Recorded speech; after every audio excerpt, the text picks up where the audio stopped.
Seigneur, nous venons à toi à nouveau. Oh, nous ouvrons notre être tout entier à toi pour rentrer en contact avec toi. Oh, dans l'environnement dans lequel nous sommes aujourd'hui, dans la situation dans laquelle nous sommes. Oh, nos cœurs, nos pensées, notre être est grand ouvert à toi.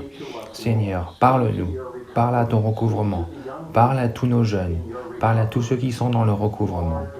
Guide-nous, Seigneur. Montre-nous comment faire face à cette situation et comment vivre Christ dans les situations que nous affrontons.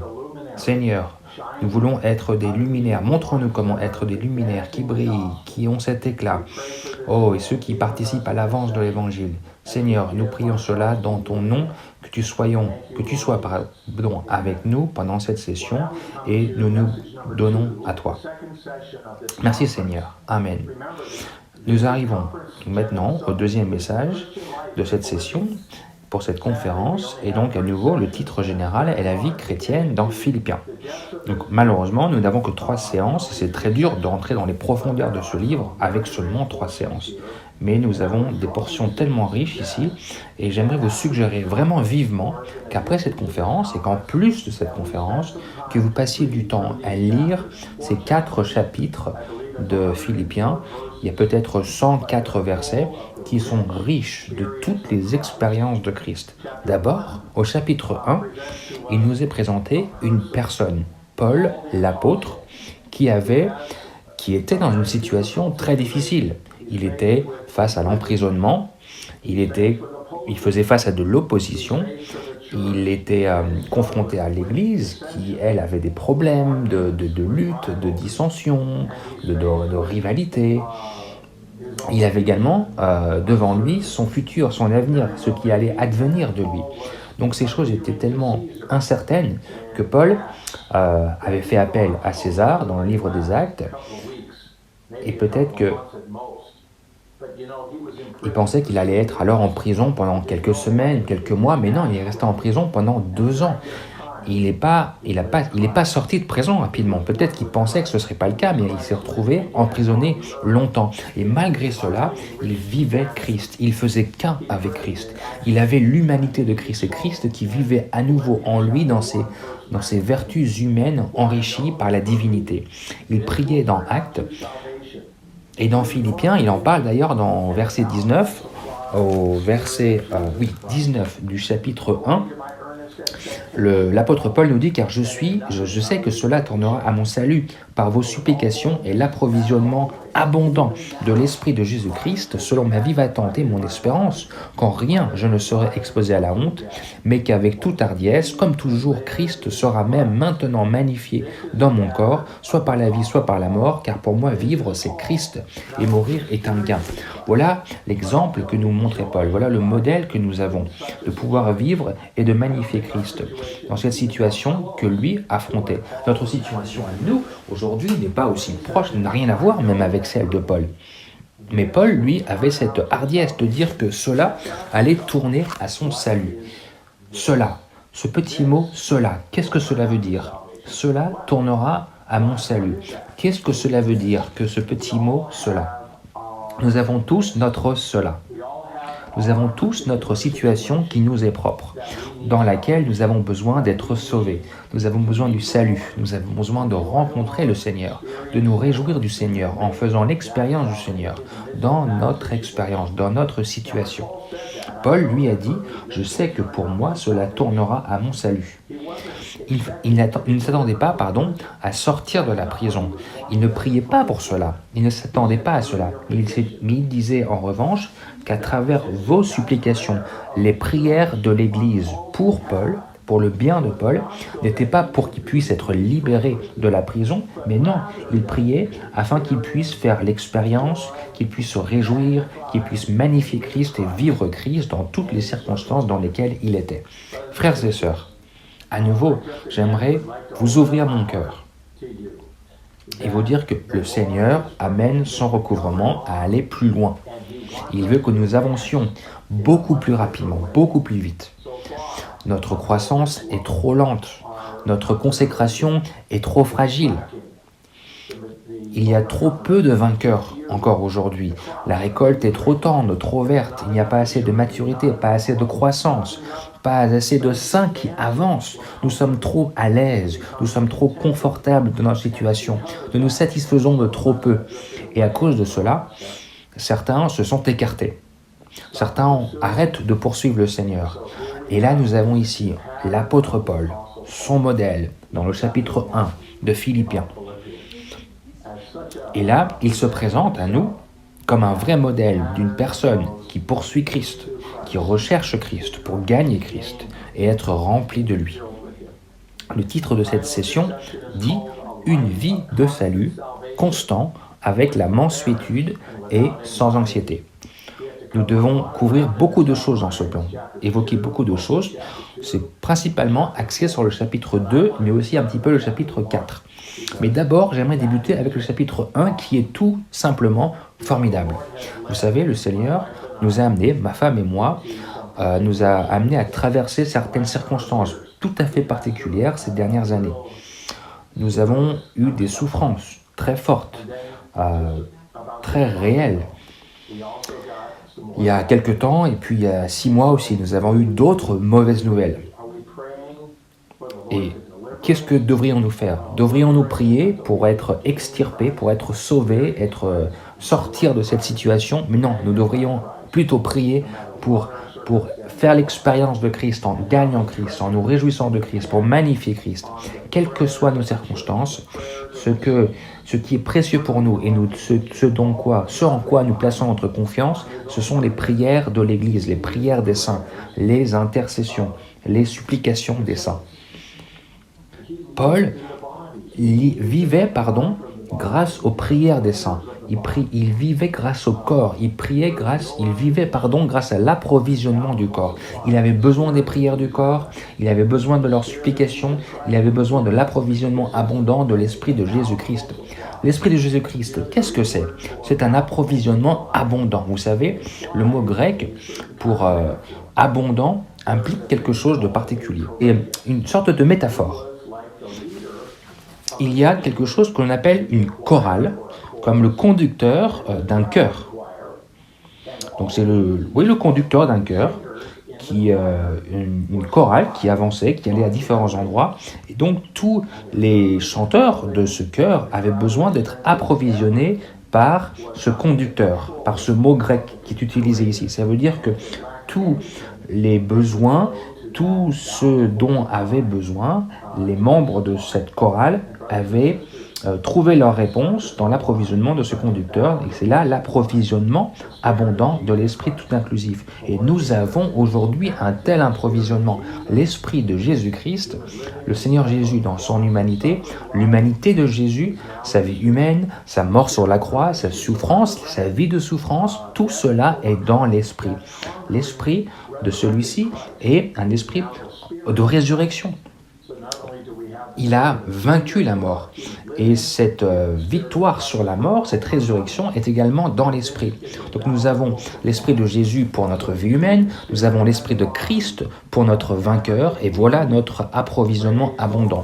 Donc entre le corps et l'Esprit, nous avons tout ce dont nous avons besoin. Loué soit le Seigneur, loué soit le Seigneur. Amen. Et puis Paul a dit, selon ma vive attente et mon espérance, qu'en rien je ne serai exposé à la honte, mais qu'avec toute hardiesse, comme toujours, Christ, même maintenant, sera magnifié dans mon corps. Qu'est-ce que ça veut dire, être mis dans la honte, être exposé à la honte? Supposez que Épaphrodite soit venu de la part des Philippiens avec de l'argent pour l'offrir à Paul. Imaginez qu'il vienne à Paul dans la prison, et là il trouve Paul dans un coin. Il est assis comme ça, dans un coin, dans la prison, et il pleure, il est effondré, il est en larmes. Et il se sent, il a pitié de lui-même, il est malheureux, il est vraiment vaincu, défait par l'anxiété. Il est complètement vaincu dans sa situation.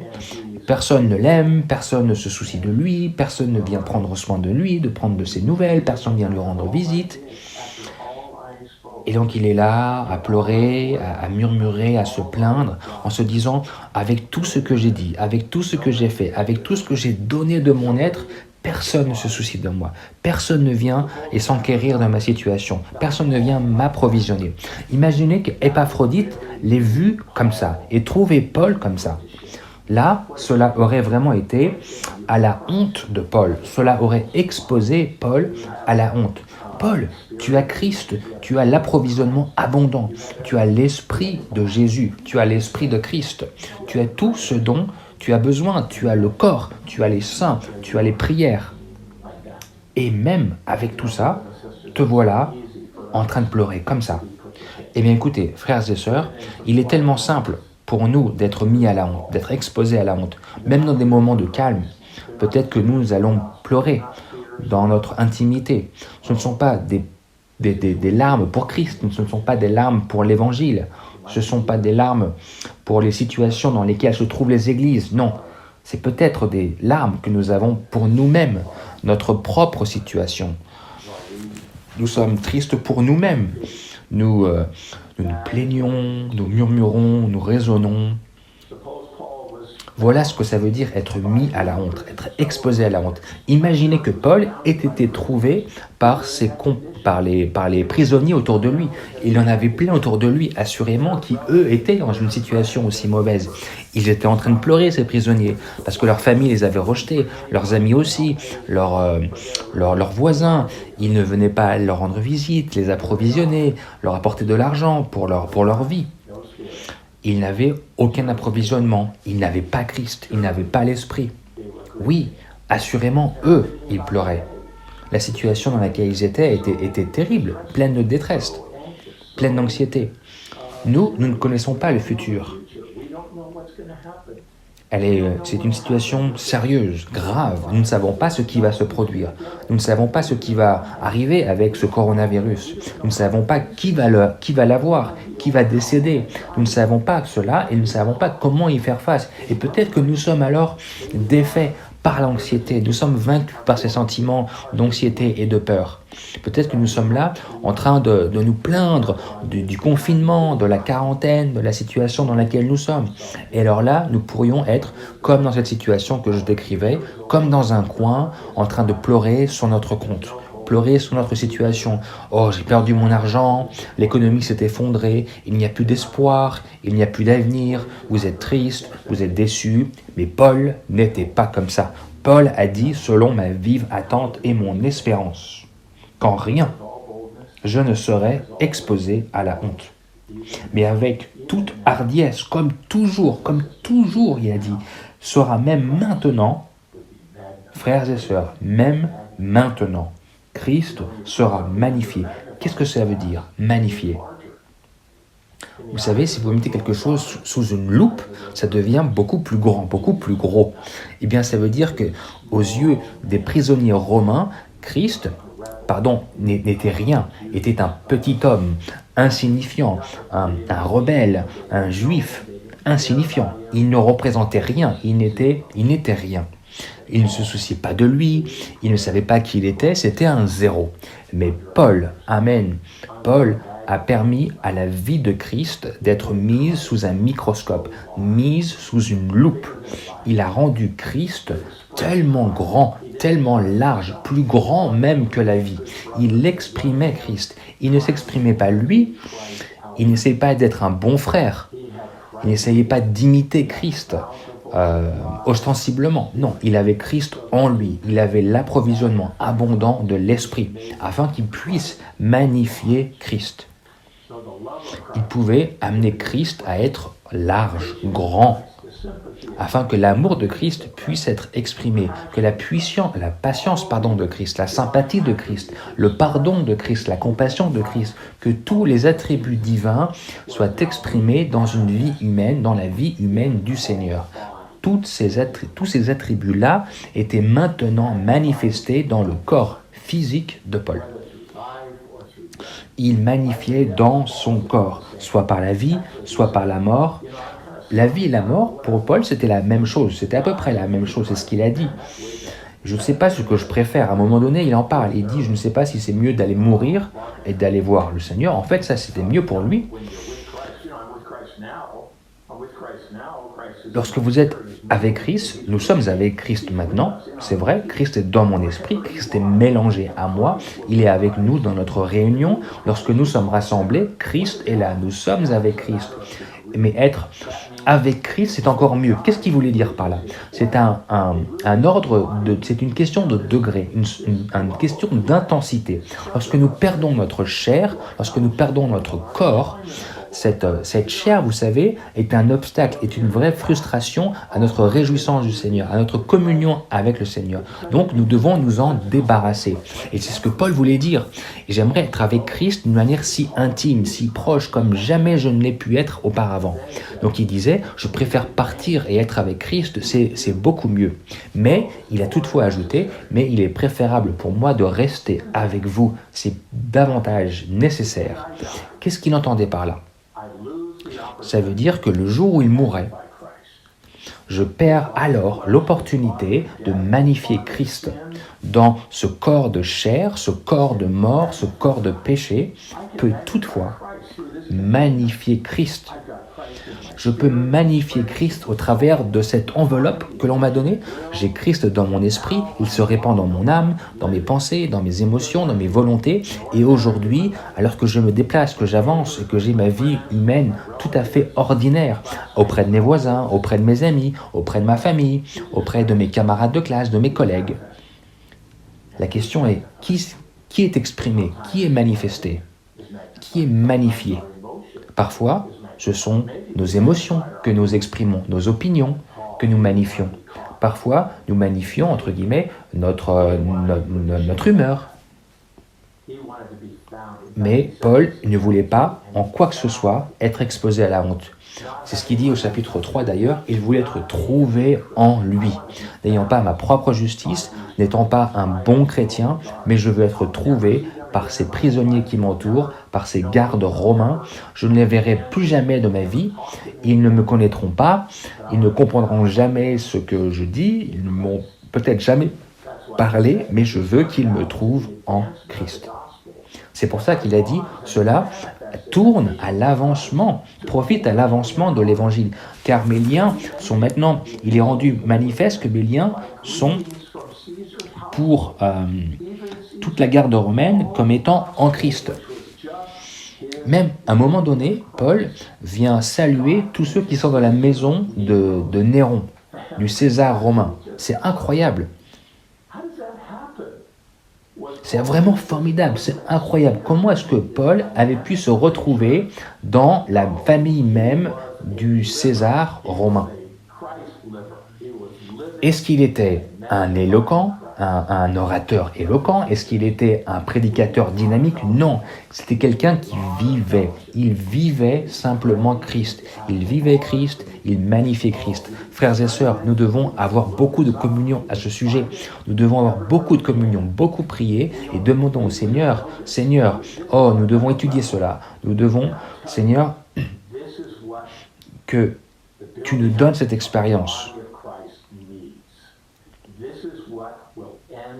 Voilà ce dont le corps de Christ a besoin pour être édifié. Et voilà ce qui terminera cet âge. Ce n'est pas une date dans le calendrier.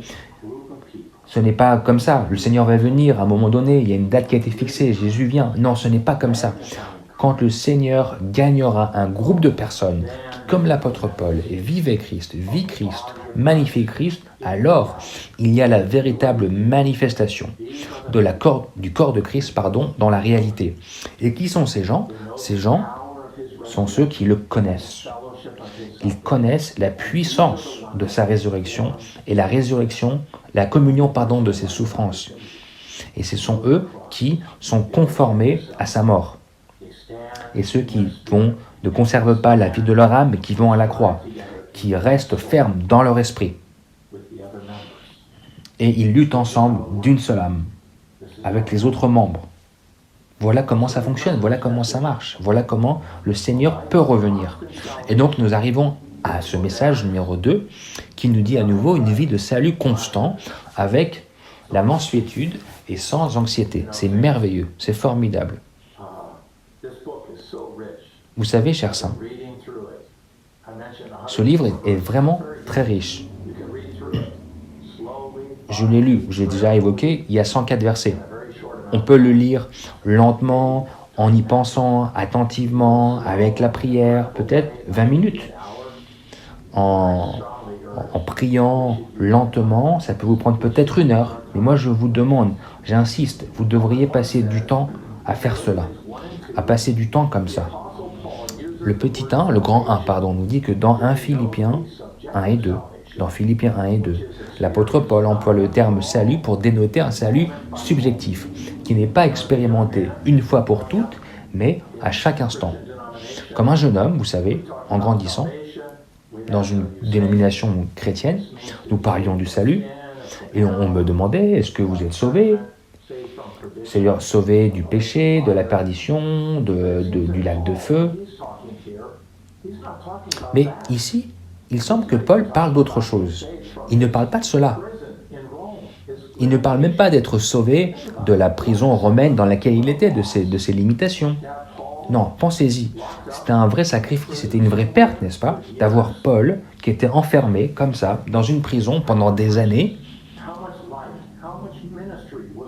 Combien de richesses, de lumière, ce ministère était perdu à cause de toutes ces limitations qui pressaient sur Paul. Mais ce qui est venu de Paul, ce qui est sorti de Paul, au travers de ces contraintes, était véritablement l'avancement. C'était là l'environnement parfait, et c'est la sagesse de Dieu pour permettre à Paul d'être perfectionné, d'être enseigné par le Seigneur, de continuer à avancer en lui et d'œuvrer quelque chose pour le corps de Christ. Ainsi, le salut, qu'est-ce que c'est? Qu'est-ce que cela veut dire? Eh bien, ça dépend. Il nous faut peut-être une autre définition du salut. Le salut, c'est pas simplement être sauvé du jugement de Dieu et du lac de feu et de la perdition éternelle. Il nous faut un salut subjectif. Lorsque vous murmurez, lorsque vous vous plaignez, lorsque vous raisonnez, lorsque vous vous apitoyez, notre âme si grande, nos pensées, avec tous ces raisonnements, nos opinions, oh, il nous faut être sauvés. Sauvés, pas simplement du péché, manifestement, pas juste de la chair, de l'envie, du désir dans notre chair, mais d'autant plus nous devons être sauvés du salut. Non, nous devons avoir un salut qui atteint toutes les profondeurs de notre être, en commençant par notre intellect, nos pensées, nos émotions tellement fluctuantes. Les pensées des frères, souvent, elles sont très exercées. Les frères raisonnent, les sœurs se plaignent. Nous devons être sauvés. Il nous faut un tel salut qui puisse s'écouler comme un grand torrent dans notre être intérieur. Et nous devrions avoir ce sentiment désespéré d'avoir l'expérience d'un tel salut. Dans ces 2 chapitres, ici, d'abord, il nous dit que ce salut, d'un côté, est pour une personne particulière, dans une situation particulière. D'accord. Donc, moi, je suis, par exemple, dans ma chambre, je suis seul, et je vous parle, à vous. Et vous êtes dans une chambre, et vous êtes seul. Vous êtes une personne particulière, dans une situation particulière. Nous le sommes tous, maintenant, tout de suite. Cette situation que nous affrontons, elle nous affecte tous. Et voilà un salut qui, d'un autre côté, est un salut pour tous les croyants dans leur situation habituelle, ordinaire de la vie quotidienne. Donc nous avons tous certaines choses qui nous sont assignées tout spécialement par le Seigneur, et cette assignation du Seigneur est là pour nous perfectionner. Nous nous sommes donnés au Seigneur, et donc il arrange certaines choses qui devient notre assignation, notre responsabilité. Vous savez, chers saints, j'ai une certaine responsabilité envers vous maintenant. C'est l'assignement qui m'a été donné. Je ne le rejette pas, je ne me plains pas, je ne murmure pas, je suis complètement en paix vis-à-vis de ce que le Seigneur m'a donné. Vous savez, Dieu est mon témoin. Je ne fais qu'un avec toi, Seigneur. Je ne fais qu'un avec toi dans la situation que tu m'as donnée. Ça peut être notre mariage, ça peut être les frères avec lesquels nous sommes, ça peut être ceux avec lesquels nous sommes en coordination, ça peut être ceux avec lesquels nous vivons, notre mari, notre épouse, un enfant. Oh Seigneur Jésus, notre situation. Peut-être que vous voulez être marié. Peut-être que vous vouliez être marié, que vous l'êtes maintenant et que vous ne voulez plus être marié. Peut-être que vous voulez avoir des enfants. Peut-être que vous ne pouvez pas en avoir, il y a certains problèmes. Eh bien, nous avons tous une situation qui nous est propre. Elle n'est pas arrivée comme ça, par accident. Cela vient du Seigneur. Ce n'est pas le Seigneur qui a nécessairement fait la situation dans laquelle nous sommes, mais il l'a permis, il l'a autorisé. Et donc, nous y voilà. Ainsi, c'est le premier aspect du salut, particulier dans une situation particulière. Il y a également le salut qui est pour tous les croyants dans les situations ordinaires de la vie quotidienne. Toutes les choses auxquelles nous devons faire face, jour après jour. Dans le salut de Dieu, en Christ, n'est pas seulement éternel, nous sauvant du jugement de Dieu et de la perdition éternelle, mais au contraire, c'est un salut pratique qui peut être appliqué à nos situations quotidiennes, à chaque instant. Amen. Vous savez, dans Philippiens chapitre 2, chapitre 4, verset 13, Paul dit « Je suis capable de faire toutes choses en lui, en celui qui me fortifie. » Au chapitre 2, il est dit « C'est Dieu qui opère en vous le vouloir et le faire pour son bon plaisir. » Donc nous avons un Dieu qui opère à l'intérieur de nous, qui nous fortifie, qui opère en nous. Le chapitre 1 dit qu'il est l'approvisionnement abondant. Chapitre 2, il est un Dieu qui opère, le Dieu trinitaire qui opère à l'intérieur. Et au chapitre 4, il est celui qui nous fortifie pour nous sauver, pour être notre salut quotidien, pratique, à chaque instant. Le grand 2 nous dit que je sais que cela tournera à mon salut. Dénote, donc cette expression dénote le salut particulier dont Paul fit l'expérience pendant son emprisonnement à Rome.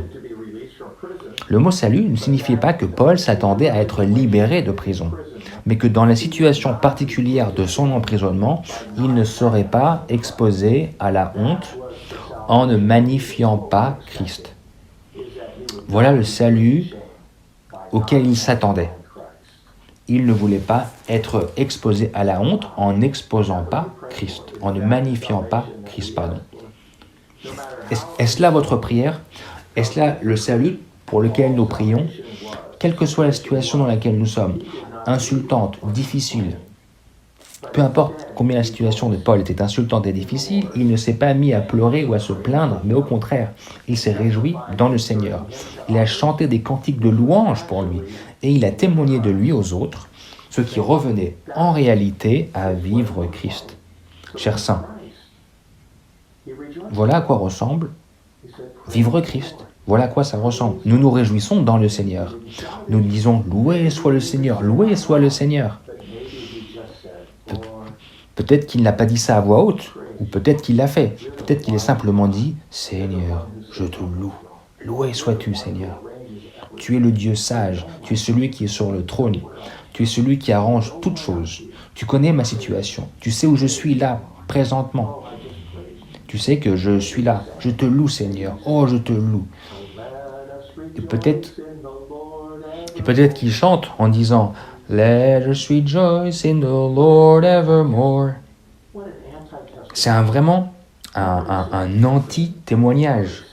Personne ne chante dans une prison. Personne ne chante dans une telle situation. À moins qu'il chante des choses, des chants paillards, des chants mauvais, des chants négatifs. Non, personne ne chante comme ça.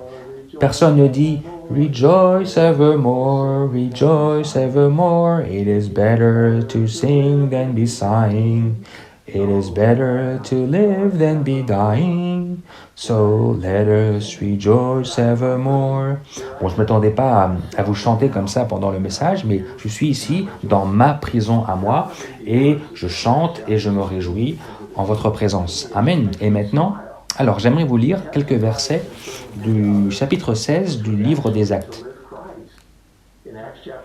où là, il témoignait auprès des autres de ce que ça voulait dire de vivre Christ. Au chapitre 16, et donc les versets 23 à 25, et c'est Paul qui parle de son expérience avec Silas lorsqu'ils étaient à Philippe. Après qu'on les eut chargés de coups, oui, ils les jetèrent en prison, en chargeant le geôlier de les garder sûrement. Celui-ci, ayant reçu cette charge, les jeta dans la prison intérieure et leur fixa les pieds dans les ceps. Donc ils n'étaient pas en mesure de se déplacer ou de faire ce qu'ils souhaitaient. Et vers minuit donc, Paul et Silas priaient, ils chantaient des hymnes de louange à Dieu, et les prisonniers les écoutaient. Waouh! Les prisonniers écoutaient. Ils n'étaient pas en train de prier silencieusement, ni chanter silencieusement, non, ils le faisaient à voix haute. Oh, quel témoignage merveilleux! C'est ça, vivre Christ. Vous savez, je me souviens d'avoir lu dans l'étude de vie d'Exode, et le frère Lee partageait à ce sujet-là, dans le début des années 80 probablement, il disait que nous devions vivre Christ en prenant Christ comme notre personne. Il a même confessé à la congrégation qui était devant lui que presque chaque jour, il confessait au Seigneur, « Seigneur, pardonne-moi, je suis désolé, je ne t'ai pas vécu aujourd'hui.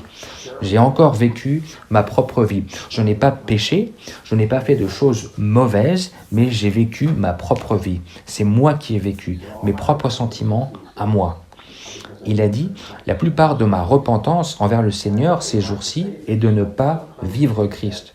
Et certaines choses, moi j'aimerais vous dire quelque chose que j'aime pas dire régulièrement, que vivre Christ, vous savez, c'est difficile.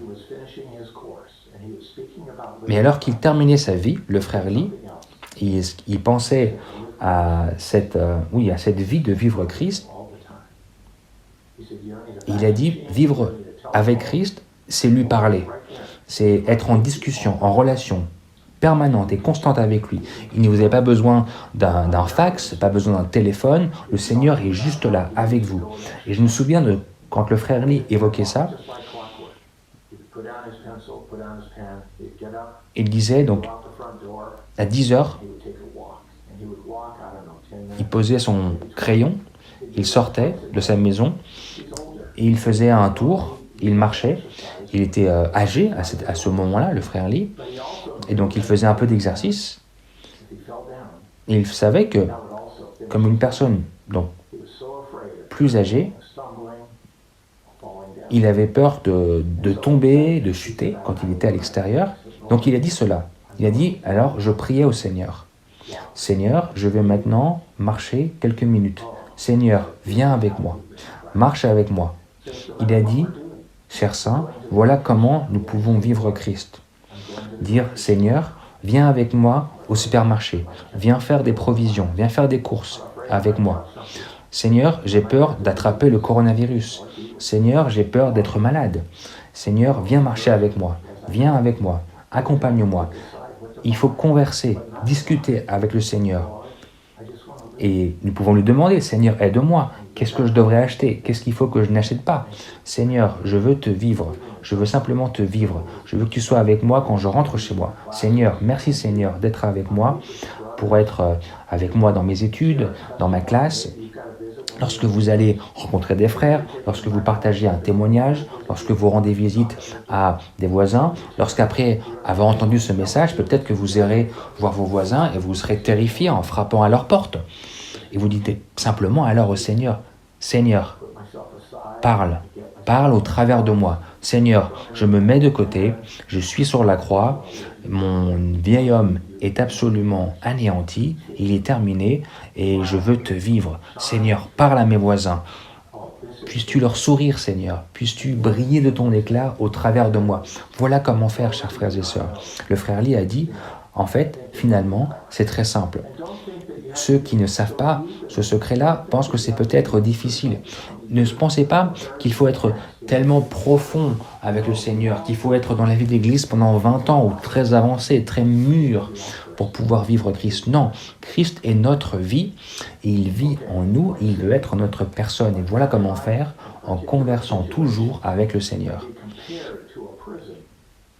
Peu importe, dans notre vie de famille, et les situations particulières peuvent être comparées à une prison, comprenant les personnes avec lesquelles nous habitons et que nous contactons comme nos geôliers, tout comme la vie d'église avec ses nombreux saints de nationalités, dispositions et personnalités différentes. La plupart d'entre nous qui servons en Europe, nous venons des États-Unis, de l'Asie, de notre propre église locale où nous étions avant. Nous avions nos propres goûts, nous avions notre liberté, et puis là, tout d'un coup, on arrive en Europe. Il faut être en coordination avec d'autres, il faut communier, il faut servir ensemble, il faut être ensemble. Et là, c'est un arrangement qui est parfait. C'est une occasion précieuse, parfaite, pour nous permettre de magnifier Christ, d'apprendre à vivre Christ dans ces situations-là. Vous savez, ce groupe de frères avec lesquels je suis deviennent ma propre prison. Comme Paul le dit dans Philippiens, moi, Paul, le prisonnier du Seigneur. Ça veut dire que le Seigneur est mon prisonnier et je suis prisonnier du Seigneur. Il m'a attrapé et il m'a mis en prison. Et au chapitre 4, lorsqu'il parle du corps, il dit « Moi, Paul, le prisonnier dans le Seigneur ». Donc nous ne sommes pas simplement prisonniers de notre mariage, de nos enfants. Il y a les frères avec lesquels nous sommes en coordination.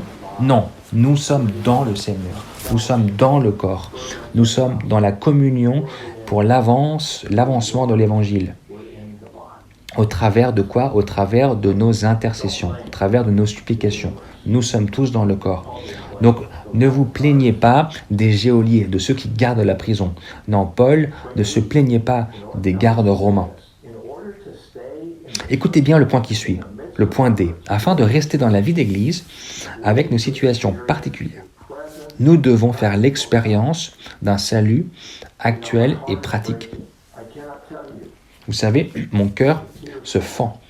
Je ne peux pas vous dire à quel point les larmes coulent de mon cœur, alors que je suis en Europe depuis 2003 à œuvrer, donc ça fait maintenant 17 ans, auprès de tous les jeunes que j'ai pu voir et qui ne sont pas restés. Ceux que j'ai pu voir, à qui j'ai pu discuter, avec lesquels j'ai pu passer du temps, et ils ne sont pas restés parmi nous. Ils ne sont pas restés dans la vie d'Église. Pour rester dans la vie d'Église, dans nos situations particulières, que devrions-nous faire alors qu'ils étaient tous dans des situations particulières, tous ces gens-là à qui je fais référence, tous ces jeunes, tous ces chers jeunes? Peut-être qu'il s'est passé quelque chose, ils ont été offensés, peut-être qu'ils ont perdu leur travail, peut-être que leurs parents ont arrêté de venir aux réunions. Quelque chose s'est passé, une situation particulière était la leur, et cela aurait dû être une opportunité pour le salut. Ici, au point D, il nous est dit que pour rester dans la vie d'Église, avec nos situations particulières, nous devons faire l'expérience d'un salut actuel et pratique. Ce salut doit être actuel, pratique. Il doit être Christ, tout simplement. Au chapitre 2, nous dit que nous devons œuvrer nous-mêmes à notre salut. Je vais vous lire les chapitres pour ne pas aller trop vite en besogne. On va lire le chapitre 2 donc, et certains versets. Je me touche la bouche tout le temps et j'espère que ça va parce que je crois que je ne suis pas porteur. Ainsi donc, mes bien-aimés, comme vous avez toujours obéi, non seulement comme en ma présence, c'est le verset 12 du chapitre 2, mais bien plus encore maintenant en mon absence, travaillez à votre propre salut avec crainte et tremblement. Car c'est Dieu qui opère en vous, le vouloir et le faire, pour son bon plaisir.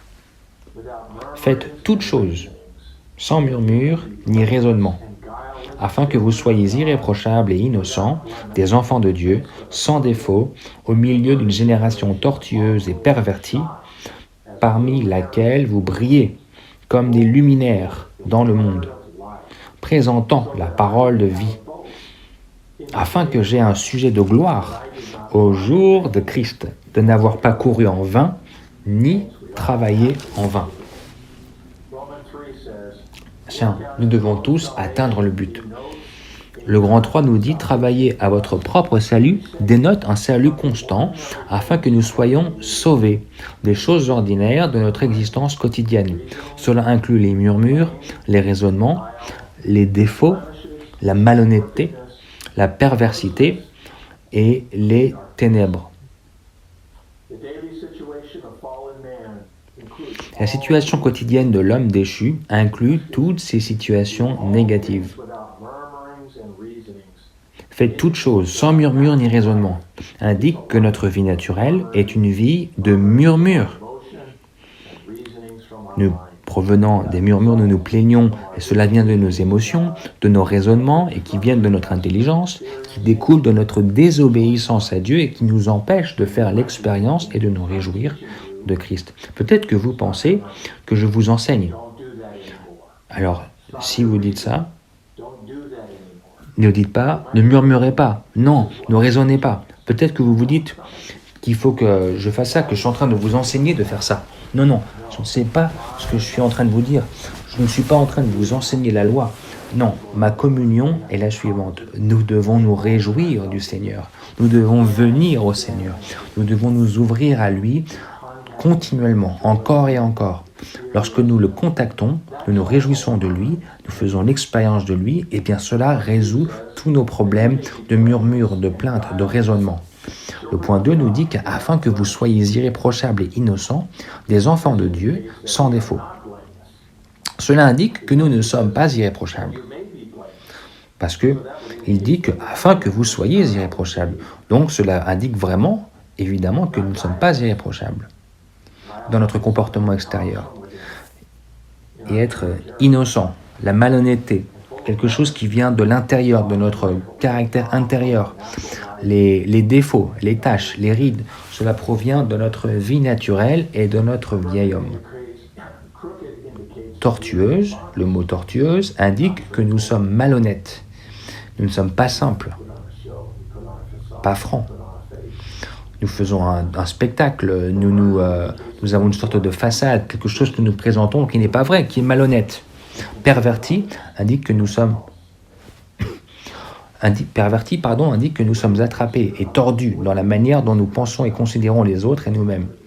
Oh, la façon dont nous pensons des autres, la façon dont nous considérons les autres et nous-mêmes. Seigneur, brille. Oh, Seigneur, brille sur nous.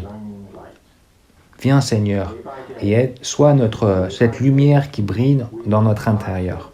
Chaque jour, nous avons besoin d'un salut constant et pratique qui puisse être appliqué à nos situations quotidiennes pour nous sauver de tout ce qui n'est pas Christ, afin que nous soyons amenés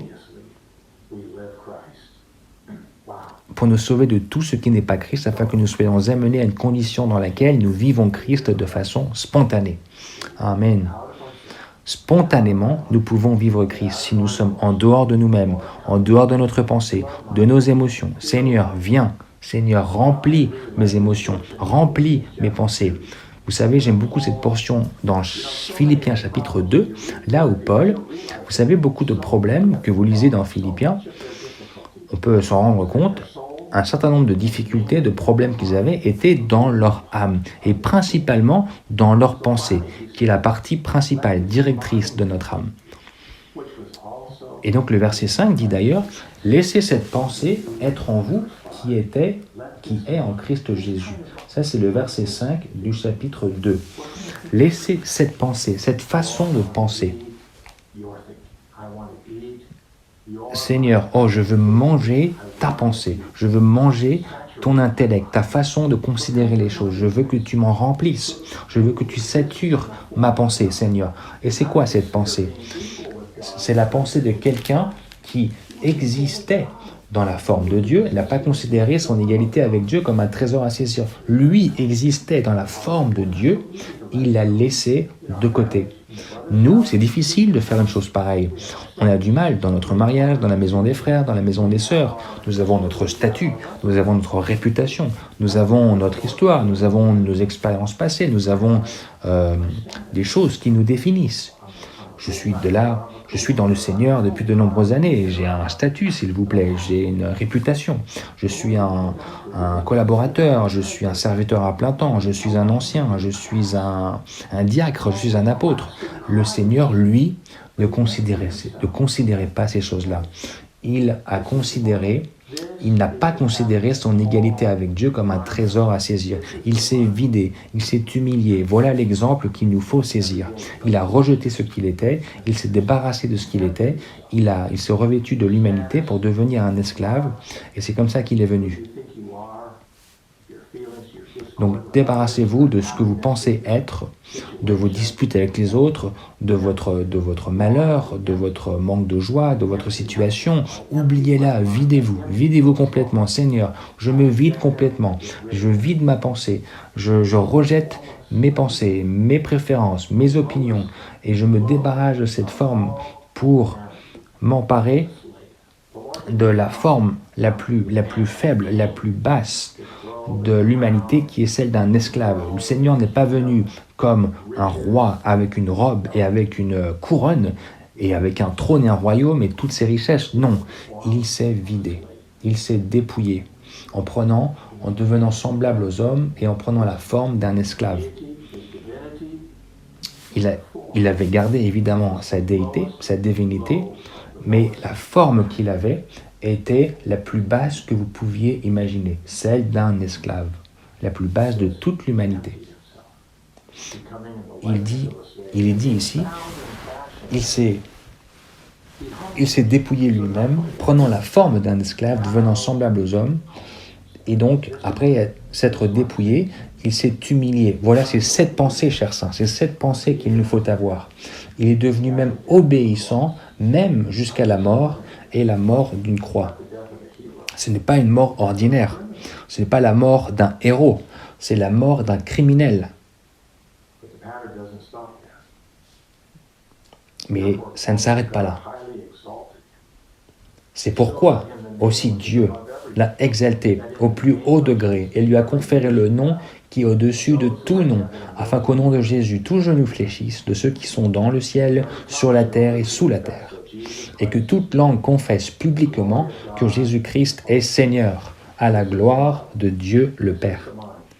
Voilà le modèle que nous avons, voilà la pensée que nous devrions avoir. Amen. Allez, allons-y, procédons et continuons. Le grand 4 nous dit, qui est lié au chapitre 4 de Philippiens, et nous dit que votre mansuétude soit connue de tous. Le Seigneur est proche. La mansuétude, c'est un terme tout inclusif qui décrit la vie d'une personne qui vit Christ. C'est une expression merveilleuse, vraiment formidable. Voilà à quoi ressemble vivre Christ. Voilà le sentiment que les autres ont lorsque nous vivons Christ. Paul a dit que le Seigneur est proche. Ça veut dire que le Seigneur, est avec vous, il est en vous, il est présent avec vous, il est tellement proche. Vous avez la mansuétude parce que le Seigneur vit avec vous. Et ça veut également dire que le Seigneur vient bientôt. Le Seigneur arrive, le Seigneur vient bientôt. Donc, laissez que votre mansuétude soit connue de tous les hommes. La mansuétude est la raison douce, La mansuétude est la raison douce, la considération exercée en traitant avec autrui et signifie que nous sommes facilement satisfaits avec moins que ce qui nous est dû. Êtes-vous satisfait, vous, avec moins que ce qui vous est dû? Si on vous doit 20 €, si on vous donne seulement 10 €, est-ce que vous dites « Amen, merci Seigneur, je suis satisfait avec moins que ce qui m'est dû » Est-ce que nous sommes comme ça? Est-ce qu'une épouse peut être satisfaite avec moins que ce qui lui est dû? Est-ce qu'un mari peut être satisfait, lui aussi, avec moins que ce qui lui est dû? On parle ici de faire preuve de mansuétude, de considération, de bienveillance, de prévenance, d'attention. Dire simplement, plutôt à son épouse, à son mari, mais je comprends en fait la situation dans laquelle tu es. Par exemple avec nos voisins, nous devrions dire à nos voisins, à ceux qui nous sont proches, est-ce que je peux vous aider? Est-ce que je peux faire des courses pour vous? Est-ce que je peux peut-être chanter une chanson sur le parlier de l'escalier? Ça, c'est la mansuétude. C'est considérer, avoir de la considération envers les autres, avoir cette prévenance, cette attention. Pas penser à notre propre malheur, mais penser à celui des autres, à comment les aider, à comment leur venir en aide. Oh, ça c'est vraiment beau. C'est une vie qui vit Christ. Et les jeunes, pourquoi pas? Pourquoi pas est-ce que nous ne pourrions pas vivre ainsi? Il s'agit là d'une vertu tout inclusive de la vie chrétienne. La mansuétude, cela décrit toutes les vertus de Christ dans son humanité. C'est l'humanité de Christ que nous vivons, nous, en vous, en moi. C'est une vertu chrétienne tout inclusive qui inclut la patience, la douceur. Notre patience à nous, elle s'épuise. Après 10 minutes, on en a assez. Mais ici, il s'agit d'une vertu tout inclusive. On peut être patient à l'infini. C'est une douceur aussi. Vous êtes doux, vous êtes tendre. Vous n'êtes pas irrité, pas malheureux, pas dissatisfait. Non, vous êtes doux, vous êtes plein d'humilité, vous êtes sous les autres, vous êtes inférieur aux autres. Vous vous soumettez aux autres, vous faites preuve de compassion. Oh, votre cœur est brisé en regardant les choses telles qu'elles se passent auprès des autres. Vous savez, dans l'Évangile, tellement de fois, il nous est dit que le Seigneur était ému de compassion. Il était ému. Vous savez, il y a quelques jours, je priais avec certains frères. Peut-être la semaine dernière, il y a quelques jours. Et puis, dans notre prière, oh, on avait un sentiment fort pour l'Italie. Nous étions vraiment émus. Nous disions, Seigneur, Seigneur, ces pauvres gens, ces pauvres personnes en Italie, elles ont la religion, mais elles n'ont pas Christ. Oh, notre cœur était brisé vraiment de la situation dans laquelle ils se trouvent. Nous étions remplis de compassion. Voilà ici une vie qui vit Christ, avec cette vertu tout inclusive de la mansuétude. Tout est là, tout est dans la mansuétude, et nous l'avons dans notre esprit. Donc nous avons cette compassion, nous avons cette considération envers les autres, et également la soumission. D'ailleurs, considérant notre épouse, notre mari, peut-être qu'on se dit, elle n'est pas à mon niveau, ou il n'est pas à mon niveau. Elle ne satisfait pas à mes besoins, elle ne remplit pas mes besoins. Oh, j'aimerais que lui ou elle fasse ceci, fasse cela. J'aimerais qu'elle m'apprécie plus, qu'il m'apprécie plus aussi.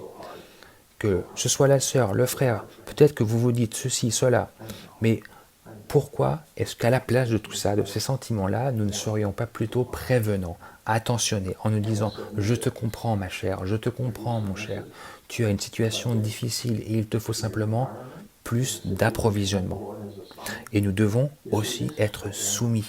Êtes-vous soumis? Êtes-vous assujettis à l'environnement dans lequel vous vous trouvez, à la situation dans laquelle le Seigneur vous a placé? Ça, c'est également la mansuétude. C'est tellement riche. C'est comme un écoulement, un déversement, un jaillissement, comme une fontaine pleine d'humanité.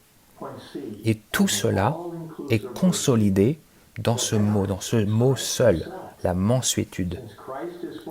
Le point C nous dit en tant que vertu. La mansuétude est Christ lui-même. Puisque Christ est la mansuétude, vivre Christ est la mansuétude. Cela doit être comment le Seigneur a vécu sa vie sur la terre. Vous savez, parfois, j'ai cette pensée.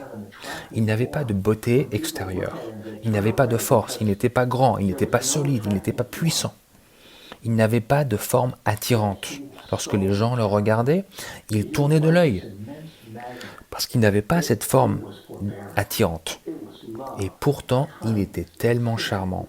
Il était comme un aimant immense, parce qu'il était la mansuétude, il était l'amour, il était la douceur, il était la sympathie, il était la compassion, il était la bienveillance, la prévenance, la façon dont il vivait, la façon dont il interagissait, la façon dont il enseignait. Tout était plein d'une douce compréhension, d'une douceur. Oh, frères et sœurs, nous ne sommes pas ici à vous enseigner à être sympathique, à être doux, à être gentil. Non, nous vous enseignons l'économie de Dieu. pour devenir le même, être comme Christ dans la vie, dans la nature. Le monde a encore à voir une telle existence. Pas seulement dans une ou deux personnes, mais dans des milliers de personnes. Le Seigneur veut voir cette duplication, cette réplication dans des centaines, dans des milliers de saints. Et il n'y a aucune raison de ne pas avoir cela, de ne pas vivre comme ça. Et nous n'avons pas à attendre. Il ne faut pas attendre. Qu'attendons-nous? Voilà ce que le monde a envie de voir, a besoin de voir. Et voilà ce que l'âge attend de pouvoir observer. Oh Seigneur, seulement le Seigneur Jésus a vécu une vie pleine de mansuétude. Et seulement Christ peut être notre mansuétude parfaite aujourd'hui. Il est en nous, il est puissant en nous. Christ est puissant en vous. Il est ce Dieu qui opère à l'intérieur. Il est l'approvisionnement abondant. En lui, je peux faire toutes choses. En lui qui me fortifie. C'est lui qui nous fortifie. Vivre une telle vie, Amen, pour vivre une telle vie, pardon, que notre mansuétude soit connue de tous, revient à permettre à Christ, celui que nous vivons et magnifions, celui que nous prenons comme notre modèle et que nous poursuivons comme notre but, d'être connu de tous, en exprimant Christ comme la totalité de nos vertus humaines. Vous savez, chers saints, on ne peut pas entrer pleinement dans toutes les richesses de ces points-là. J'espère que dans vos temps de groupe, dans votre communion après la conférence, vous pourrez revisiter, repasser du temps sur ces points, sur ce plan, et pour prier, pour communier sur toutes ces choses-là. Comment vivre Christ? Nous devons communier, nous devons partager. Comment vivre Christ? Comment pouvons-nous magnifier Christ? Comment peut-il être rendu plus large? Lorsque je suis moi dans ma chambre, eh bien, c'est en ayant Christ comme notre vie. C'est comme ça qu'il peut être magnifié. Christ que nous prenons doit être notre modèle. Qu'est-ce qu'il a fait? Il a vécu une vie à l'ombre de la croix. Il n'a jamais permis à son moi de s'exprimer. Il n'a jamais permis à son vieil homme de s'exprimer. Rien de naturel. Il ne plaisantait pas avec ses disciples. Il ne faisait pas de petites blagues légères. Vous savez, souvent, je me demandais comment était le Seigneur avec ses disciples. Il devait rigoler intérieurement parfois, parce qu'ils étaient tellement insensés, ses disciples. Il devait avoir un certain type d'humeur, de sens de l'humour, pardon. Il pouvait sourire, il pouvait être heureux, il pouvait pleurer, il pouvait se réjouir, il pouvait les rire. Donc il n'était pas là pour donner des règles, il ne vivait pas par des règles. Il vivait simplement le Père. Le Père était en lui, le Père était avec lui également, le Père était en lui, donc lui était dans le Père était avec lui, et c'était une telle vie qu'il vivait, une vie en étant un avec Dieu. Voilà le Christ que nous vivons, que nous magnifions, que nous prenons comme notre modèle, et c'est celui que nous poursuivons comme notre but. Paul, 2 fois, il a dit « je poursuis ». J'oublie les choses qui sont en arrière, saint, oubliez toutes choses, oubliez tout et poursuivez. Maintenant est le moment de poursuivre ce Christ, poursuivre, vivre Christ. Voilà ce dont les jeunes ont besoin, le monde a besoin et l'Europe a besoin, de gens qui poursuivent et vivent Christ. Amen. Ok, nous devons finir avec le grand 5. Ne vous inquiétez de rien, mais en toute chose, par des prières et des supplications, avec des actions de grâce. Que vos requêtes soient rendues connues de Dieu. Et le Dieu de grâce, le Dieu de paix, pardon, ou plutôt la paix de Dieu, qui surpasse toute compréhension, gardera vos cœurs et vos pensées en Christ Jésus. L'anxiété qui vient de Satan est la somme de la vie humaine. Vous savez, on peut résumer la vie humaine avec un seul mot, et ce mot c'est l'anxiété. Et cela vient de Satan. Et elle trouble la vie des croyants, les empêchant de vivre Christ. La mansuétude, à l'inverse, qui vient de Dieu, Amen, est la somme d'une vie qui vit Christ. Ce sont deux choses contraires. L'anxiété et la mansuétude. L'anxiété qui vient de Satan, d'un côté, et la mansuétude de l'autre côté qui vient de Dieu. Waouh! C'est la totalité, la somme totale de la vie humaine qui vient troubler la vie des croyants, les empêchant de vivre Christ, alors que la mansuétude qui vient de Dieu est la somme d'une vie qui vit Christ, qui exprime Christ. Ces deux choses-là sont contraires. Dans Matthieu 6, le Seigneur a dit, ne soyez pas anxieux pour demain, pour ce que vous allez manger, ce que vous allez boire, pour les vêtements que vous aurez. Ne soyez pas anxieux pour ces choses-là. Il compare les oiseaux avec les fleurs, avec Salomon et toutes ces choses-là. En disant, recherchez d'abord ma justice, mon royaume, pardon, et ma justice. Ça veut dire, nous devons rechercher Christ. Christ, l'expérience de Christ et Christ et l'Église. Et toutes ces choses-là dont nous avons besoin nous seront ajoutées par-dessus. Les mots « en toute chose » dans le verset 4-6 de Philippiens font référence aux nombreuses choses différentes qui nous arrivent chaque jour. Donc cette petite expression « en toute chose » font référence à toutes ces choses que nous rencontrons au quotidien. Toutes choses, en toutes choses. Et donc Paul, il utilise une certaine séquence ici. Il parle de prière et de supplication. En toute chose, dans la prière et les supplications. La prière, c'est quoi? C'est une prière de communion. Ça veut dire qu'au début de chaque journée, nous devons passer du temps avec notre Seigneur pour être seul avec lui, pour entrer en communion avec lui. Nous devrions lui dire, Seigneur, que tes entrailles soient dans mes entrailles. J'aimerais te connaître, j'aimerais connaître ta pensée, à quoi tu penses. J'aimerais te connaître toi, Seigneur. J'aimerais te connaître dans les parties les plus profondes de mon être. J'aimerais être en communion avec toi. Et alors, dans cette communion, je sais alors ce qu'il faut prier. Donc là, je t'ouvre ma pensée. Seigneur, pense à ma situation dans laquelle je suis avec ce frère, ou ce malheur que j'ai rencontré, cette déception, ou cet argent, je n'ai pas d'argent, ou je suis en mauvaise santé. Ça, ce sont les supplications. Après les prières, nous pouvons avoir les supplications et dire, Seigneur, voilà, je t'ouvre mon cœur. Pourquoi nous pouvons faire ça? Parce que nous avons d'abord eu la communion et nous sommes entrés dans le cœur du Seigneur. Et à ce moment-là, nous pouvons faire connaître à Dieu nos requêtes. Nous pouvons avoir des supplications concernant des choses particulières. Le point C nous dit, alors que nous prions pour louer Dieu et avoir communion avec lui, que nous faisons des pétitions pour nos besoins particuliers et que nous rendons des actions de grâce au Seigneur, nous jouirons de la paix de Dieu, qui est en réalité Dieu lui-même, comme la paix s'infusant en nous, pour faire comme une patrouille devant notre cœur, devant nos pensées en Christ, et pour nous garder calmes et tranquilles, comme le contrepoids des afflictions et l'antidote de l'anxiété. Saviez-vous que nous avons un antidote à l'anxiété? Et nous avons un contrepoids, quelque chose qui vient contrecarrer les afflictions. Ce sont des opposés. C'est un vaccin que nous recevons. C'est comme un antidote.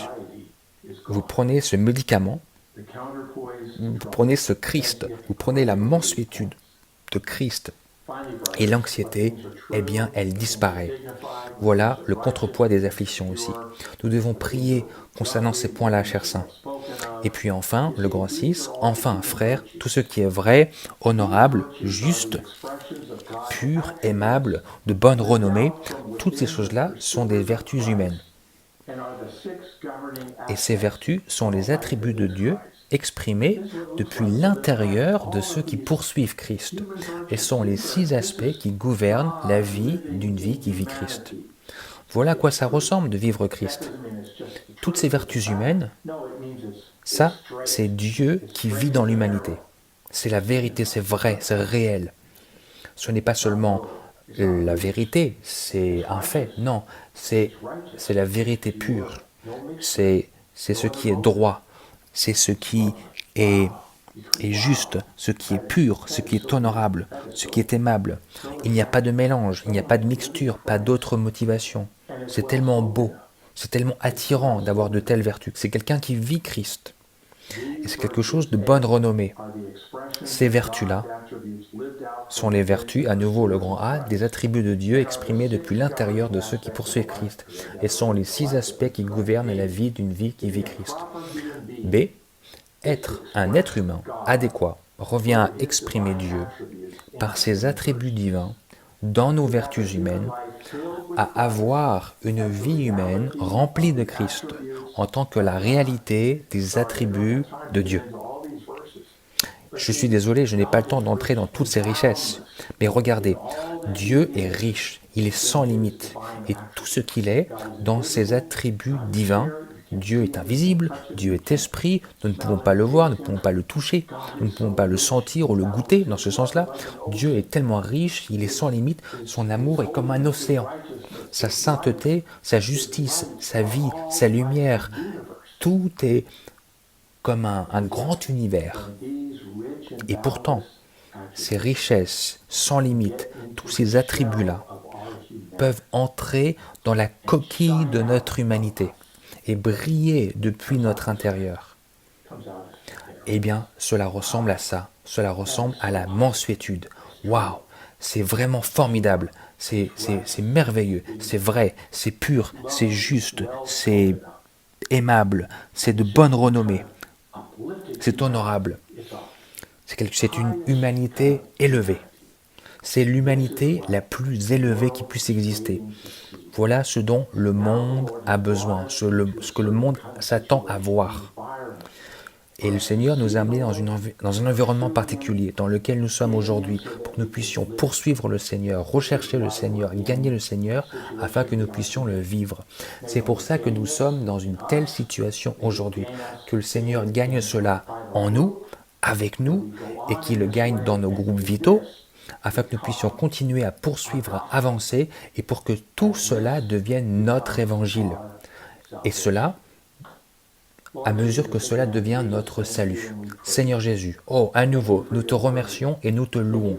Nous te remercions pour ta parole. Nous te remercions pour la lumière dans ta parole.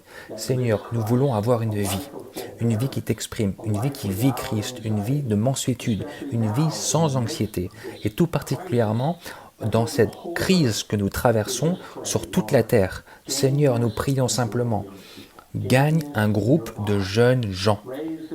Gagne cela dans ton corps. Suscite cela, Seigneur, pour que sur toute la terre, nous puissions briller comme des luminaires. C'est ce à quoi ressemble cet éclat, Seigneur. Oh, nous t'aimons, Seigneur, nous t'aimons tellement. Nous voulons que tu nous gagnes de cette façon-là. Gagne-nous ainsi, Seigneur, que nous puissions devenir ta mariée si merveilleuse, si apprêtée pour toi, qui est ta propre reproduction. Nous prions cela dans ton nom précieux, Seigneur. Amen.